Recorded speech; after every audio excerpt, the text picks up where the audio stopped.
You're watching NASA TV.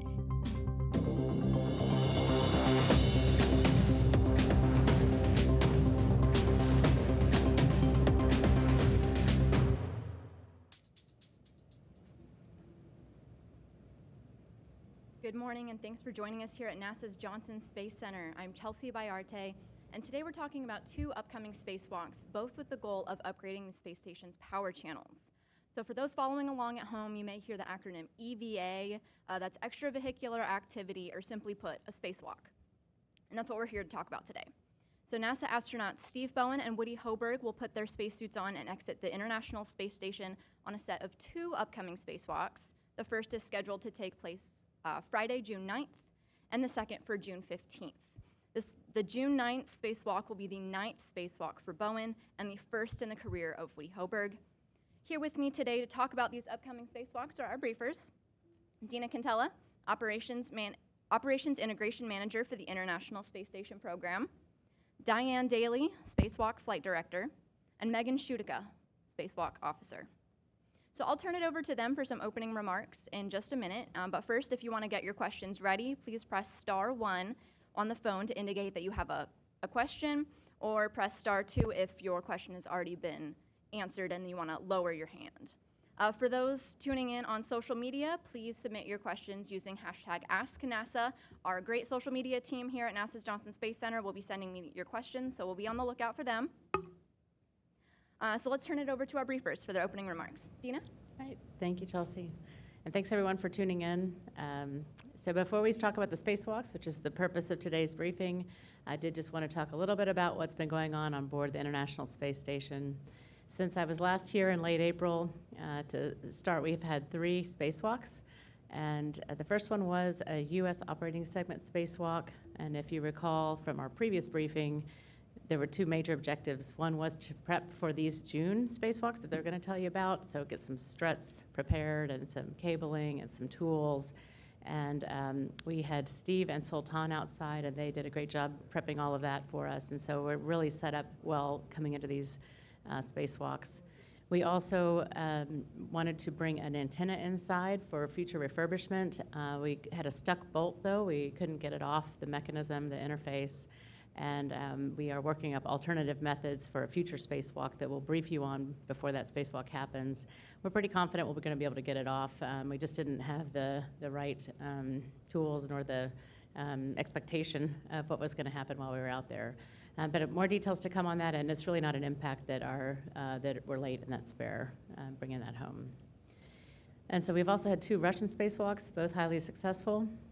The Russians have also launched a cargo ship, 84 Progress, and docked it successfully. And we've relocated the Dragon crewed vehicle from one port to another. So a lot's happened, but I really would like to talk a little bit about the Axiom mission that we just completed over the past couple of weeks. It was a private astronaut mission, our second, called Axiom 2, and essentially ISS had 4 house guests on board.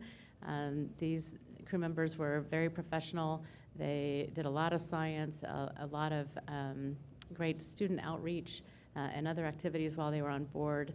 About 9 dock days and highly successful mission. They just splashed down on Tuesday night, so I want to congratulate the Axiom team, the SpaceX team, and the NASA teams for this great mission that happened last month in May. And now we're setting our sights on SpaceX 28. That launch it's a cargo vehicle, and it launches Saturday at 11:35 a.m. Houston local time, and it'll dock on Monday at 4:36 a.m. Again, Houston local time. It's carrying cargo, supplies, science, and importantly for this particular press briefing, the 2 ISS rollout solar arrays that we're going to be installing and deploying. So we're looking forward to that mission, and hopefully we can get some good weather over the weekend to make that happen for us. So we're here today to talk about the 2 spacewalks. As was mentioned, we have Steve and Woody. Steve is extremely experienced, again, his 9th spacewalk, and Woody, it's his first. But they're both very well trained, and in fact, this week on board ISS, they're working on studying and their procedures and working on the spacesuits and getting those ready. So we're on the, quote, road to EVA. And so to talk the details of all of that, though, I'm going to hand it over to first to Diane Daly, who is our lead Spacewalk flight director. Thank you, Dina. I'm Diane Daly. I'll be leading the first of the two EVAs that we've got coming up. This EVA set is really a series of EVAs, and it's a continuation of the ongoing power augmentation that we're doing on the space station. So this will be the third set of IROSAs that we're going to be installing on station. And thankfully to those previous EVAs, we've got the scaffolding and the, we call them the mod kits, already in place out at the 1 Alpha and 1 Bravo locations where we'll be installing these 2 solar arrays. So once they arrive on SpaceX 28, they're going to be coming up in the Dragon trunk and they'll be positioned on station. And the tasks of the EVAs are really focused on a couple of major objectives. The first is getting the arrays out of that scaffolding, out of that called flight support equipment that's holding the 2 arrays coming up. So the crew has some steps to go and remove bolts and launch restraints that are holding it in place, and then getting those arrays out to their final locations, getting them fully unfolded and deployed. This series of EVAs is a little bit different than some of the previous series that we've done, just in terms of where the 2 sets of arrays are going to be located. In previous sets of IROSA EVAs, we did outboard arrays, kind of at the furthest end of the station truss, and then we've done some that were on either side, port and starboard side. And so these 2 arrays are going to be one kind of more inboard, that's the 1 Alpha array, and then the further one that's outboard, which is the 1 Bravo array. And so that combination means that there are some similarities and some differences, which Megan will talk to you a little bit more in detail about how we actually get the arrays out to the positions and get them installed. But the overall operations involve robotics. They involve all of our crew members. So we've got Woody Hoberg and Steve will be going out the door, but inside Sultan and Frank will be very involved as well, both in getting the crew members suited up and ready to go outside, but then also flying the robotic arm and supporting throughout the EVA as well to help. It's an overall kind of all hands on deck team effort to have success with these EVAs. The 2 EVAs are linked in that I mentioned that the flight support equipment that's coming up that's holding those 2 arrays, we have to clear out the first array so that we can get to that second array, and there are some support beams in between those 2. And so at the conclusion of the first EVA, one of the last things the crew's going to do is move some of those support beams out of the way in order for us to be able to access that lower solar array.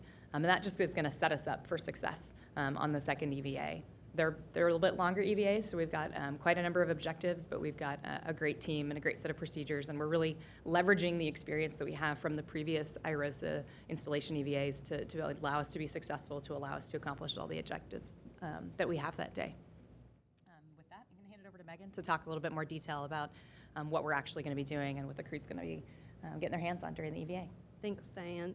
So as Diane mentioned, we have the 2 EVAs, the 1 Alpha and the 1 Bravo. The first set is getting that top IROSA off of its flight support equipment, the FSC, and we'll be relocating it to that inboard array that'll be on what we call the S4, the starboard side 4 segment. I will have a video here shortly that will go through that first EVA in more detail, and so that will give a very good high-level view. In slide 15, we have a picture of what the IROSA hardware looks like as crew will approach it. That is going to be a very large folded up array. There's 2 of those we're dealing with, and so crew's job is to relocate those onto structure, onto what we are calling the mod kit, and then they will have to work together to unfold and prep it for deployment. These are unique in that they do roll out for deployment, and so we have a graphic as well that shows in slide 16 what that looks like once crew gets it in place. Those will extend out and they will deploy as previous sets have done, and we'll be doing that for both the 1 Alpha and 1 Bravo. At this point, I'll let us go through the animation that we have for EVA 1, and then I can talk some of the unique deltas that we have for the second EVA since it's at a further out position on station. This video is for the ISS Rollout Solar Array, or IROSA, 1A install EVA. Steve Bowen, EV1 with the red stripes, egresses and receives a crew lock bag and puts it on his body restraint tether. EV2 with white stripes, Woody Hoberg, egresses with the crew lock bag on his body restraint tether and closes the thermal cover. EV1 translates up the forward face of the truss and goes starboard. He stops to configure safety tethers. EV2 follows a similar translation path and goes to the port crew equipment translation aid cart to temporarily stow his bag and retrieve an articulating portable foot restraint. Meanwhile, EV1 translates to the iROSA carrier, stows his bag, and retrieves his pistol grip tool. EV1 begins preparing iROSA for removal from the carrier, first releasing a restraint bolt on the upper iROSA. EV2 relocates the foot restraint and installs it on the space station's robotic arm. EV2 ingresses the foot restraint, and then the arm will move him away from the truss. EV1 translates to the lower iROSA and releases its first restraint bolt. He releases both anti-rotation devices back on the upper iROSA, and then will stow them in the crew lock bag.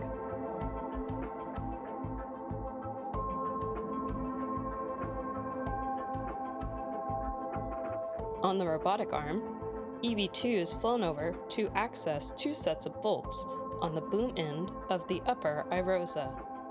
The first two bolts will allow the boom deployment system rollers to be moved into place to help with the array deployment later in the spacewalk.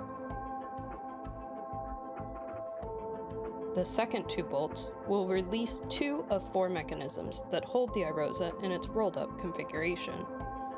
EV1 partially releases the upper iROSA's restraint bolt and installs the first of two handling aids called scoops and prep for removing iROSA from the carrier. The arm flies EV2 over to the hinge end of the upper iROSA, and both crew members work to release the final bolt holding it to the carrier. EV1 installs a second scoop, and EV2 lifts the iROSA off of the carrier.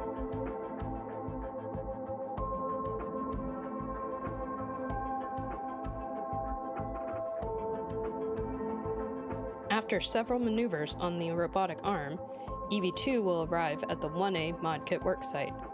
During these maneuvers, EV1 will pick up the temporarily stowed bag from the port cart and reconfigure both crew's safety tethers, on his way to meet EV2 at the mod kit.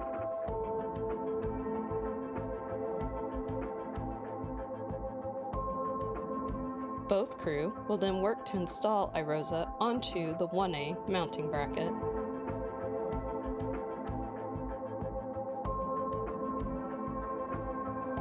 The crew will release the scoops, and EV2 will move into position to release the final bolt, holding iROSA in its folded position. Once released, EV1 will hold iROSA closed while EV2 egresses his foot restraint and gets into position. Both crew will then work together to unfold iROSA and secure the right side onto the mounting bracket. Once secured, EV2 will drive two hinge bolts that hold iROSA in the unfolded position. EV2 will then move away from iROSA to reconfigure a safety tether on the arm.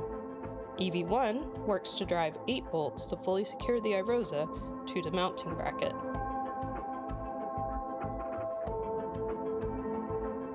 Both crew will then work to electrically connect the new iROSA to the ISS power system. They'll first attach 4 connectors to iROSA, then both will move to either side of the legacy array to disconnect the old array and connect a Y cable. This will allow power to flow from both the new iROSA and the legacy array to the space station power system.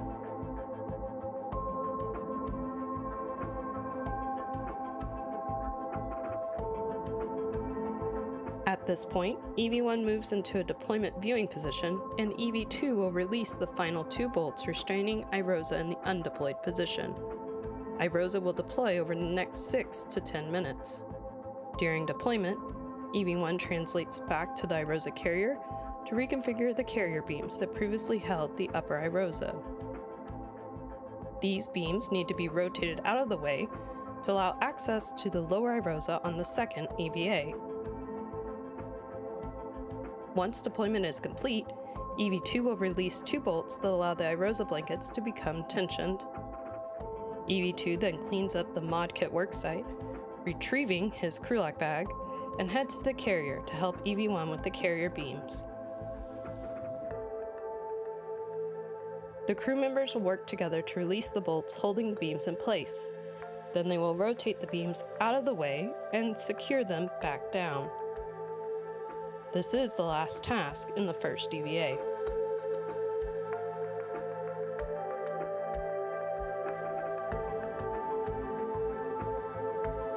both crew will clean up the worksite and translate back to the airlock. They will clean up their tethers on the way.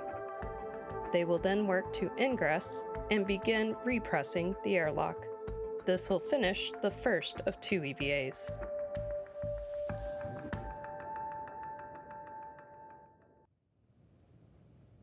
Right, so that gives a good overview of the first EVA. For the second one, it's very similar. The tasks are the same as far as the actual hardware crew is interfacing with and installing. The difference is going to be we're going to be at the starboardmost side of station for the 1 Bravo channel, as shown earlier. To get out there, our station arm doesn't quite reach all the way, so what we have to do instead for EVA 2 is crew will be on the arm and take the IROSA as far as they can over towards 1 Bravo, and then they will have to do a series of APFR, articulating portable foot restraints, leapfrog maneuvers, essentially handing off the IROSA hardware to each other back and forth across the truss. And so we have a good graphic here of what that actually looked like on the first set of arrays that we did on the port side. So it'll be very similar actions for the starboard side. Crew will work together through this leapfrog to get the hardware out, and then all the same steps are required for actually installing and deploying. At the end of the second EVA, they'll be cleaning up, and we'll hopefully have 2 perfectly installed and working IROSA solar arrays. I'll hand it back to moderator. Great, thanks, Megan. So I think we'll jump into some questions. You guys ready? Ready? All right, awesome. So before you do your question, we'll please state your name, affiliation, and if you can, who your question is directed to. We have Dina, Diane, and Megan in that order. If you've got a question on the phone, go ahead and press *1. On social media, #AskNASA. We'll be looking out for those. But let's start out in the room. Oh, thank you, Mark Carreau with Aviation Week in Space Technology. I believe this is for Dina Cantella. This has been a project that's been in work for a while. Can you kind of describe the significance that the completed upgrade with these 2 installations means for the space station and its remaining time in operation in orbit? Absolutely. So, over time, our existing legacy arrays, they degrade. This is expected and normal part of aging. And so our ability to augment that power is really important for us, especially as we want to continue research, and eventually we'll be also incorporating the Axiom modules as well onto ISS, and so we need to have as much power as possible. This particular set of arrays, in fact, is going to overlay one set of arrays where we've actually lost a little bit of our power, so it's exceptionally useful, I'd say. So overall, the ability to continue to bring our power up to normal levels and even boost it a little higher for future research is really critical for the space station. So we're very excited to have this third of 4 sets of arrays, and looking forward to having those installed. We have another question here in the room. Gina Sinceri, ABC News. I'm not sure who wants this. Could you tick-tock for me what's coming up on the cargo supply ship that you need for these spacewalks? Well, go ahead. Yeah, sure. So for these spacewalks, the hardware, the main hardware that we need is the arrays themselves. So on the previous EVAs that happened at the end of or earlier this year, the crew got all of the kind of support equipment that holds the arrays. That's what's called the mounting bracket on slide 17 there. And so the series of EVAs that happened there, they went ahead and installed those mounting brackets. What the previous EVA that was working with SASA also did was pre-route the cables that we need in order to make those cable connections to bring the solar arrays into that overall scheme. So the hardware that we really need is the arrays themselves. And so that's why we're really contingent on SpaceX 28 arriving, and then we'll be ready to go when they get there. Another question here in the room. Thank you, Mark Carreau, Aviation Week in Space Technology again. Once the CRS-28 docks with the station, as I understand it, the Canadian robot arm reaches into the trunk and positions the arrays on the outside. Could you tell us where on the truss this will be stationed for the spacewalk? Want to take it? So I can answer that. So they'll be located at what we call as work site 1. It's the farthest most starboard position for the arm where it can be based, and that's so we get the most reach out to the farthest starboard part of the rays. Yeah, so the FSE carrier is going to be attached to the mobile base, and on that mobile base is the POA. It's an attachment fixture that's on the port side. And so the carrier itself, that FSC flight support equipment, will actually be on that POA sitting there, and that's where the crew will get the hardware and attach to. All right, so we'll jump into a social media question here that I've received from Atul Kumar, who wants to know the total duration estimated of the spacewalks and what are the risks that we're looking out for. Sure. So these are long EVAs. Typically we have our EVA durations around 6.5 hours. These EVAs, just because of the number of tasks we have, we're actually closer to 6 hours and 45 minutes, 6 hours and 50 minutes planned for these EVAs. We understand all those. And in terms of risk, big picture is that, spacewalks are one of the riskiest things that we do. Just being really honest about it. And it's a complex operation, but it's also one of the reasons that we put a lot of effort into the training and into the preparation and into the a significant amount of rigor into the product development and the analysis and the assessments that go on to make sure that we understand all those different risks and that we have a good understanding of those, and then we have plans in place and mitigations to reduce any risks that we can going in, and then also be able to respond to anything that comes up and try to anticipate the unexpected as much as possible. I guess I would just add, we are handling a very significant mass. The crew is handling a very large mass in this case. And you can't just very quickly move something around that's that large. And so if we get into a case where a crew member has an issue with a spacesuit or something like that, then we've got specific plans in place of what we'll do. But again, as Diane said, we've got a lot of training involved here and a lot of contingency mitigation plans. But that would be one of the things that's really kind of a watch item on this particular set of EVAs is handling large masses like this. Thank you. So we know that spacewalking is a team sport. So who's going to be supporting Bowen and Hoberg before they go out? What will they be doing? So Frank Rubio and Sultan Al-Nayari will be inside station, and so they will be involved, I think even before before Steve and Woody get going on the day, and they will stay up late after. So they'll be really involved throughout the day. They will be involved with helping the crew get into their spacesuits and get ready to go out the door for the EVA. And then during the spacewalk itself, they'll also be supporting by driving the robotic arm. And so when we have crew members on the arm, it is always safest to have the closest possible person in control of that arm, and so that's why Frank Rubio will be our primary arm operator. We also have a great advantage in Frank's knowledge on this, in that he performed the last set of IROSA EVAs, so he's very familiar with the tasks and can almost kind of provide even additional insight in that, in having done very, very similar EVA operations himself. And then Sultan will also be supporting. So when we have that, we have a very specific kind of way that we manage the communication with the crew outside. So you'll actually probably hear Sultan talking to the crew while they're out during the spacewalk. And then Frank, that's so he can basically have his hands on the controls on the robotic workstation. Question here in the room? Gina? Oh, could you wait for your microphone? Gina Sinceri, ABC News for Dina. How crowded is the schedule for the rest of the year between cargo missions and other missions? What kind of a challenge is that?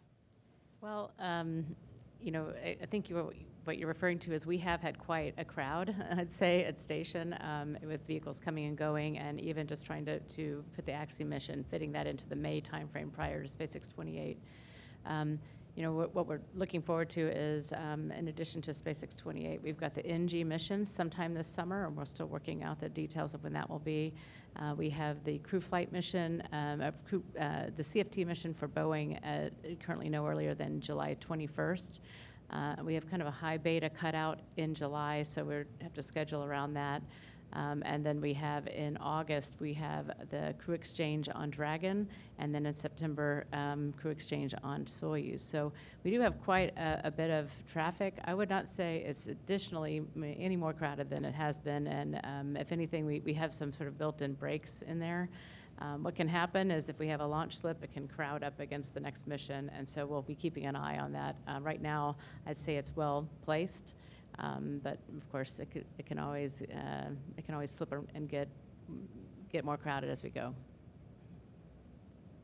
So we do have a question on the phone. We'll be going to Bill Harwood. Bill? Yeah, thank you. This is for Dina, I think. You mentioned one of the existing arrays is going to get an IROSA that you phrase it as a loss of power. I'm trying to remember, wasn't there an array that did have more than just degradation involved, and is this one of them, and which power channel is that? And also, are there any plans for a fourth set of IROSAs to fill out those last two arrays? Anything coming up in that regard? Thanks. Sure. So first, regarding what I was referring to on the degradation, the 1 Bravo channel actually did have, back in November, as I recall, an issue where potentially what we believe happened is we had some micrometeorite orbital debris that hit one edge of the array, and it kind of propagated a failure. So we actually lost some strings of power on one edge of the array. And so in December, during one of those spacewalks, we had the crew actually unplug that part of the array so that would keep that isolated, that portion isolated. So we do actually have a portion of power on the 1B array that is not, one portion that's basically missing. And so when we overlay this IROSA over the top of it, it's like overlaying non-functional pieces of that array. And so it actually is a great augmenting piece of equipment for us. So that was the example I was talking about there, so maybe that's what you're referring to, Bill. And then regarding the fourth set of arrays, we do have plans in place to try and build a fourth set of arrays. Of course, funding notwithstanding, but that is our plan, is to try to build a fourth set. Thank you, Bill, for your question. So I have another question here, kind of about the preparations. So how does a spacewalk officer, how does mission control prepare for a spacewalk like this? Do you interact with the crew?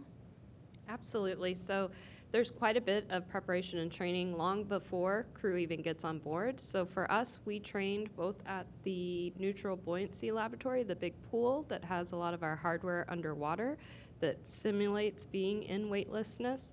And so both Steve and Woody were able to do that training before they flew, specifically for these EVAs to walk through the sequencing and see it. They also got a chance to see the actual flight hardware before it was packaged for flight on SpaceX 28, right before they launched on orbit.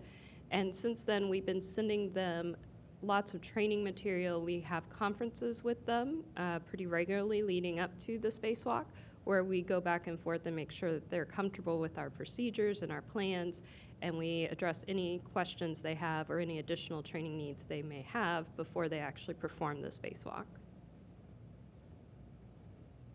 Looks like we have a follow-up question from Bill on the phone. Oh, yeah, thank you very much. And this is also for Dina. I know this is an EVA briefing, but you did mention X2, so I feel like I can ask you about CFT. You know, the ASAP raised questions about parachutes or cited issues with that. The GAO had a report out yesterday talking about computer displays that randomly reboot. It doesn't sound like CFT is in very good shape for July. Can you give us any kind of an update at all about what's going on with that mission? Thanks. Sure. Well, so back on May 25th, we did do a review of where are we and issues that the ASAP has brought up. And we're going to also hold an additional one next week. So I'd say that all the teams are trying to work to methodically close all of the issues that have been raised and all the certification necessities. And so those are not all closed yet, and we are continuing to work through that. Again, we are still no earlier than July 21st at this time, but we'll have readiness reviews. We'll have reviews also leading up to prop load, so propellant load, which is going to happen more in the mid-June timeframe. So there's more to come on that. We'll, of course, keep everybody updated. That's the only update I have at this point, though, Bill. Thank you, Dina. Getting back to their spacewalks, we have a question from Twitter from Dawn about the history of these legacy solar arrays. How long have they been up there? Sorry, trying to read this one. How long has it been since the solar arrays have been coming? I'm sorry, Dawn, I'm butchering your question. How long has it been since the solar arrays have been up there, and how long have we been upgrading them? Well, let's see. I'm probably the oldest one on the panel, so I'll have to take a stab at that. But let's see. So P6 was our first array, and it basically sat on top of the middle of the truss for a while, and then we relocated it to the end after we got the S4 and P4 arrays up there. I would say probably, well, certainly early 2000s, that will definitely hit the mark, I think, as in terms of when those went up. I think S6 went up around 2000 and, well, again, maybe early 2000s, I'd say. So they've been up there quite a long time. So, you know, some of them almost 20 years. And so that, I think, answers that question. And they have really actually performed very, very well. Early on in assembly, we did have issues with redeploy and that sort of thing. But since then, they've really been operating very, very well. The only thing, like I mentioned, was MMOD. We had a micrometeoroid orbital debris strike. And so we watched that kind of carefully, and occasionally we'll lose a cell here or there to something like that.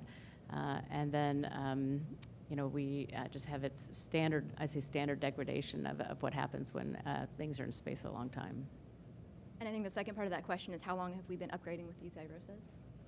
Oh, with the IROSAs, let's see. So first IROSA EVA, help me. 2 years ago is when we did the first outboard set for P6, and so that was the 2 outboard arrays that we upgraded. And then we did the last set, the middle set now, just this last December for the inboard arrays. And those are operating very, very well, even better than expected. Great. So those are all of the questions that I have on social media and on the phone. Any final questions here in the room? All right, thank you, everybody. So everyone who submitted their questions, our coverage for Spacewalk 87 begins on Friday, June 9th at 7:45 a.m. Eastern. The astronauts will officially begin their spacewalk around 9:15 a.m. You can watch the action live on NASA TV, nasa.gov, or on your NASA app. That's it for today. Thanks for joining.